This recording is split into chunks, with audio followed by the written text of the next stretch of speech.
오늘은 개인과 사회에 대한 관점을 배우게 됐습니다. 개인과 사회에 대한 관점. 이것도 수능에 매년 출제가 되죠. 자, 내신에도 아주 중요하니까 잘 들으세요. 이건 이렇게 보시면 돼요. 개인을 더 우선시할 것인가, 사회를 더 우선시할 것인가. 여러분, 개인이 있어서 사회가 존재하나요? 사회가 있기 때문에 개인이 있는 겁니까? 좀 어렵나요? 그럼 질문을 바꿔볼게요. 학생이 있어서 공항고가 있습니까? 아니면 공항고가 있기 때문에 학생이 있는 겁니까? 학교가 먼저일까요? 학생이 먼저일까요? 자, 여러분은 학생이 있기 때문에 학교가 있다 이렇게 생각할 수 있지만 학교가 없으면 학교 다닐 수 있나요? 아닐 수도 있죠. 자, 이건 입장이 다릅니다. 그래서 개인을 우선시하는 입장, 사회를 우선시하는 입장 두 가지가 있습니다. 그래서 지금 사회 실제론하고 사회 명목론이 있어요. 당연히 수능에서는 어떻게 출제될까요? 이 두 가지를 비교하게끔 비교하는 거. 자, 특징을 비교할 줄 알아야 됩니다. 일단 보겠습니다. 사회 실제론, 사회 실제론. 이 실은 이렇게 생각하세요. 사회는 실제로 존재하는 것입니다. 사회는 실제로 존재한다. 사회는 개인의 외부에 존재해서 개인에게 막대한 영향력을 행사한다. 그럼 개인이 우선됩니까? 사회가 우선됩니까? 당연하죠. 사회가 우선됩니다. 그래서 이걸 사회와 개인과의 관계를 수학 수식으로 풀면 이렇게 됩니다. 이거 잘 기억하세요. 사회는 개인들의 합 그 이상이다. 훨씬 더 큽니다. 사회는 개인들의 모여진 그 합이 아니라 훨씬 그 존재가 더 큽니다. 개인과 개인이 합쳐가지고 시너지 효과를 발휘해요. 플러스 알파가 만들어지는 겁니다. 자, 예를 들어볼까요? 이걸 개인 말고 문화 요소로 한번 볼까요? 여러분 어때요? 피자하고 주먹밥이 만나면 합쳐지면 피자하고 주먹밥 아니죠. 또 새로운 무언가가 만들어지죠. 뭐가 만들어지죠? 그렇죠. 피자 주먹밥이 만들어집니다. 자, 한복이랑 양복이 만나면 그 한복과 양복만 그냥 양복이 이렇게 양복이 존재하는 겁니까? 아닙니다. 개량 한복도 만들어집니다. 새로운 무언가가 플러스 알파가 만들어져요. 마찬가지예요. 개인과 혹은 문화 요소 간에 합이 되면 그 합 그 이상의 플러스 알파 시너지 효과가 나타나게 돼요. 시너지 효과. 사회는 개인들의 합보다 훨씬 더 큰 거예요. 자, 그래서 사회가 우선시된다. 이렇게 알아두시고요. 자, 그럼 사회 실제로는 중요한 게, 자, 이론적 근거가 사회 유기체설이 있었습니다. 사회 유기체설 떠오릅니까? 그렇죠. 우리 첫 단원에서 배웠죠. 사회 유기체설이. 기능론의 이론적 기초가 되기도 했죠. 이건 사회 실제론의 이론적 기초가 되기도 합니다. 자, 어떻습니까? 이런 말을 했죠. 위기의 상황에서 꼬리를 잘라내는 도마뱀은 나쁜 도마뱀입니까? 착한 도마뱀입니까? 그렇죠. 착한 도마뱀입니다. 왜? 생명을 유지하기 위해서 꼬리를 어쩔 수 없이 잘라낸 거죠. 그 사회 전체를 위해서는 개인의 희생이 불가피할 수 있다. 그래서 전체를 강조하니까 자, 사회 실제로는 자, 전체주의 세계관과 일맥상통합니다. 자, 개인보다 국가 내지는 사회를 강조하니까 뭘 강조하죠? 전체를 강조합니다. 전체주의 세계관과 일맥상통합니다. 요거 하나 기억해 두시고요. 자, 또 사회 실제로는 자, 사회 현상을 분석할 때 뭘 먼저 볼까요? 당연히 구조적 측면을 먼저 봅니다. 개개인을 보는 게 아니에요. 개개인의 현상을 보는 게 아니라 사회 구조나 제도를 먼저 보죠. 자, 그래서 사회는 개인의 외부에 실제하면서 개인의 행동에 막대한 영향력을 행사합니다. 그럼 개인은 그 사회 안에 들어가면 수동적이고 순응해요. 개인의 순응성도 하나 추가해 둘까요? 순응성. 자, 개인 순응하고 수동해요. 자, 그래서 개인의 행동은 구조화된 행동을 강조합니다. 구조화된 행동. 와, 너무너무 중요하네요. 자, 이번 내신에도 내겠습니다. 구조화된 행동. 구조에 맞는 행동이에요. 자, 예를 들어볼까요? 어떤 반 담임 선생님이 굉장히 엄격해요. 그 반 분위기도 굉장히 조용하고 엄격한 분위기예요. 근데 어떤 전학생이 왔습니다. 전학생이 날라리고 아주 활달한 남학생이에요. 근데 그 남학생이 그 반에 딱 들어가니까 어때요? 분위기에 기가 눌리는 거예요. 분위기에 기가 눌려가지고 조용히 지냅니다. 이 남학생은 어때요? 반 분위기에 영향을 받는 거죠. 그 반 전체에 영향을 받아요. 그럼 그 남학생은 그 전화구이 전에서는 망나니 행동을 하다가 그 반에서는 똑같이 주번 활동, 똑같이 청소하고 똑같이 조용히 공부합니다. 그 학생은 이 반 구조에 맞는 행동을 하게 되어 있습니다. 그래서 구조화된 행동을 하게 된다. 자, 이게 이렇게 생각하세요. 사회가 개인에게 영향을 줘서 개인은 그 구조에 맞는 행동을, 구조화된 행동을 하게 됩니다. 그리고 아주 중요한 표현이 있네요. 사회는 그 개인으로 환원될 수 없는 고유한 성격이 있다.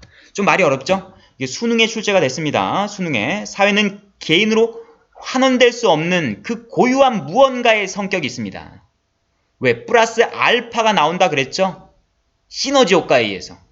그래서 사회는 개인으로 환원될 수가 없습니다. 아주 중요합니다. 자, 그 다음에 사회실제론의 한계점이 있어요. 사회실제론은 개인을 강조했습니까? 사회를 강조했습니까? 그렇죠. 사회만 강조했죠. 사회에 의해서 개인은 만들어진다. 그럼 어떤 한계점이 있겠습니까? 개인의 주체적인 영향력을 경시할 수 있어요. 개인들이 상호작용을 통해서 노력해서 사회 구조를 만들 수도 있는데 이런 부분은 완전히 무시하는 거예요. 개인의 주체적 영향력은 경시합니다. 그리고 전체주의 세계관에 빠지면 개인의 희생을 정당화하고 조장할 우려가 있습니다. 히틀러의 나치즘, 파시즘, 전체주의에 빠질 수가 있겠죠. 자, 사례는 이런 사례가 있겠죠. 공항고가 학생들을 만든다. 공항고의 역사와 분위기에서 학생들은 수능돼서 그 학생 성격이나 개성이 규정된다. 이렇게. 자, 그러면 사회 실제로는 청소년 비행의 원인을 개개인의 잘못이라 보겠습니까? 아닙니다. 사회 전체를 먼저 생각하는 거니까. 청소년들의 유해한 사회 환경이 문제가 된다. 그럼 대책 또한 개인의 의식 개선 이런 건 관심 없어요. 제도나 구조를 바꿔야 된다. 이렇게 보시면 되겠습니다. 자, 그 다음에 이어서 사회 명목론 보겠습니다. 사회 명목론. 자, 사회는 명목이다. 명목이다. 이 명자가 이름 명자예요. 이름 명자. 사회는 개인들의 합에 붙여진 이름에 불과하다. 사회는 껍데기다. 껍데기. 껍데기에 불과하다. 실제하는 건 개인이다. 개인이 훨씬 더 중요하다. 그래서 뭘 중요합니까? 개인을 우선시합니다. 그래서 이건 수식으로 아주 중요한데요. 사회는 개인의 합에 불과하다. 아까 사회 실제로는 어땠습니까? 사회가 훨씬 더 컸죠? 개인들이 합보다 훨씬 그 이상이다. 왜? 개인들이 시너지 효과가 낸 그 자체가 전체 사회이기 때문에. 사회 명목론은 개인, 그러니까 사회는 단지 개인들의 합에 붙여진 이름에 불과하다. 자, 사회는 껍데기에 불과하다. 뭐가 더 중요합니까? 개인이 더 중요합니다. 사회 명목론의 이론적 기초는 사회계약설이에요. 혹시 사회계약설 기억나나요? 사회계약설에 학자가 있는데, 그죠? 홉스가 있습니다. 홉스. 윤리 시간에 배웁니다. 그 다음 로크가 있습니다. 로크. 그 다음에 루소가 있습니다. 루소. 자, 그래서 홉스는 절대 왕정을 지지했고, 로크는 자 명예혁명 당시 입헌군주제, 루소는 직접 민주주의를 주장합니다. 그래서 사회계약설. 자, 사회계약설이 이게 뭐였습니까? 그렇죠. 시민혁명의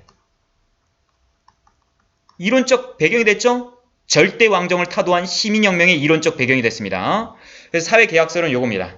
사회, 국가는 왜 존재하는가? 태초부터 있었던 게 아닙니다. 개인들의 계약에 의해서 국가가 만들어진 겁니다. 그러니까 사회계약설은 개인주의와 자유주의의 일맥상통합니다. 자, 다시 사회 명목론의 이론적 기초 뭐라고요? 사회계약설. 사회계약설 하면 떠올리세요. 시민혁명이에요. 시민혁명의 주체는 개인이었습니다. 우리 부르주아가 절대왕정을 타도하고 자유주의 국가를 만든 게 시민혁명이었죠. 사회계약설. 그럼 사회 명목론은 이론적 기초가 자 특징이 사회를 분석하는 데 있어서 사회 구조를 볼까? 아니죠. 이제 개개인의 행동을 먼저 봐야 됩니다. 개개인의 행동을 바라보면 사회 구조는 이해가 간다. 이런 입장이에요. 그래서 개인의 행동은 자율적입니다. 그래서 개인의 주체성, 자율성을 강조해요.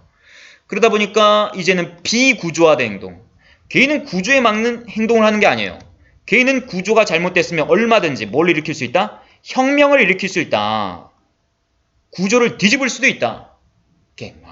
자, 어떻습니까? 아까 사회실제론에서는 날라리 학생이 엄격한 반에 전학 올 때 그 반 분위기에 눌렸죠. 근데 이런 경우도 있어요. 진짜 날라리 학생들은 자, 그 반 분위기에 눌리지 않습니다. 여러분 친구 영화 기억나세요? 장동건 기억나세요? 니가 가라 하와이 기억나세요? 여기서 장동건이 어떻게 했습니까? 학교를 때려칠 때. 그렇죠. 몽둥이 들어와서 유리창을 다 깨고 다니죠? 대한민국 학교 조카라 그래. 아, 죄송합니다. 절대 여러분은 이러시면 안 됩니다. 자, 그래서, 자, 이거는 개인들이 구조화되는 행동이 아닌 비구조화되는 행동도 얼마든지 가능하다. 구조에 맞는 행동이 아니라 혁명도 일으키고 구조를 뒤집어 엎을 수 있다. 그리고 아주 중요한 게 있습니다. 사회는 개인으로 이제 환원될 수 있어요. 왜? 사회는 개인 그 이상의 것이 아니라 개인들의 합에 붙여진 이름에 불과한 거니까. 요겁니다. 개인이 모이면 요게 바로 그냥 사회가 되는 거예요. 그러니까 어때요? 사회는 개인 1, 개인 2, 개인 3, 개인 4로 환원이 되는 거예요. 아까 사회 실제로는 어땠어요? 이게 만나면 플러스 알파 시너지 효과가 나타나죠. 이건 시너지 효과 생각하는 게 아니에요. 개인들의 합으로 이루어진 그 자체이다. 사회는 개인으로 환원될 수 있음. 아주 중요합니다. 자, 이번 내신에 100% 무조건 출제합니다. 자, 그 다음에 이 한계점은 어떻습니까? 사회 구조의 영향력은 이제 경시하죠. 이제 개개인을 보니까 사회 구조의 영향력은 경시합니다. 이게 극단적으로 개인주의에 빠질 수가 있죠. 이제 어떻습니까? 학교가 학생을 만드는 게 아니야. 학생들이 학교의 문화를 만들게 됩니다. 청소년 비행의 원인을 사회 구조 이런 데 안 둡니다. 개개인들의 잘못된 행동으로 둬요. 대책 또한 사회 제도의 개선 아닙니다. 의식, 개개인들의 의식을 개혁하면 바로잡힐 수 있다고 보는 겁니다. 자, 그러면 여기 수능에 기출된 문항을 보겠습니다. 자, 여러분 그럼 축구에서 승리 요인을 사회 명목론은 뭐라고 볼까요? 그 팀의 분위기, 조직력이라고 볼까요? 개개인들의 역량이라고 볼까요? 그렇죠. 이건 개인 기량이라고 봅니다. 개인들의 기본기 기량이라고 봐요. 사회 실제로는 뭐라고 보겠습니까? 그렇죠. 이건 팀 분위기 혹은 팀워크, 조직력 이런 거로 보겠죠. 그 다음에 선거에서 후보자를 선택하는 요인. 여러분 좀 있으면 이제 대통령 선거인데요. 여러분 이제 후보를 어떤 식으로 선택합니까? 자, 사회 명목론은 후보를 이렇게 선택할까요? 이거는 정당을 볼까요? 아니면 개개인의 능력을 볼까요? 그렇죠. 이건 개인의 능력을 봅니다. 사회 실제로는 특정한 정당이면 개인은 후보자는 정당 분위기에 영향을 받으니까 이건 정당을 먼저 보고 뽑습니다. 실제로 선생님 같은 경우도 이제 후보 개인의 능력을 검증하기 힘들면 그냥 정당 보고 뽑는 경향이 있어요. 내가 지지하는 정당이니까 그 후보 나왔지 그냥 바로 뽑는 경향도 있습니다. 실제로는 정당을 봅니다. 그럼 결혼에서 중요한 요인은 여러분 어때요? 개개인의 능력과 됨됨이를 봅니까? 아니면 집안을 봅니까? 집안이 돈이 많다. 집안이 명문가다. 자, 사회 명목론은 뭘 봅니까? 그렇죠. 개인의 능력을 봅니다. 개인의 성향이나 능력을 봐요. 근데 결혼할 때 이제 집안을 보는 거예요. 그 집안이 어떤지 집안을 보면 개인이 결정이 된다. 자, 그래서 이렇게 봅니다. 이거 아주 중요합니다. 자, 오늘은 사회 실제론과 사회 명목론을 정리했습니다.